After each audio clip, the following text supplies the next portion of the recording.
સાહેબ, આજે આપણે એક હીરાપર ગામે દુર્ઘટના બની છે. આ દુર્ઘટના ક્યાં કામ દરમિયાન બની હતી? આપે શું કાર્યવાહી કરી? આપ ત્યાં ગયા હતા કે નહીં? હવે આપ શું કરશો?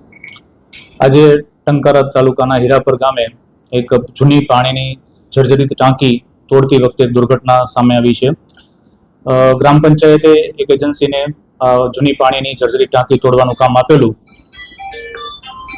એ દરમિયાન એજન્સીના માણસો જ્યારે ટાંકી તોડવાની કાર્યવાહી કરતા હતા ત્યારે ટાંકી જે દિશામાં પાડવાની હોય એનાથી વિરુદ્ધ દિશામાં પડી ગયેલ છે, જેના લીધે એક મકાન અને એક દુકાનને નુકસાન થવાની ઘટના સામે આવી છે.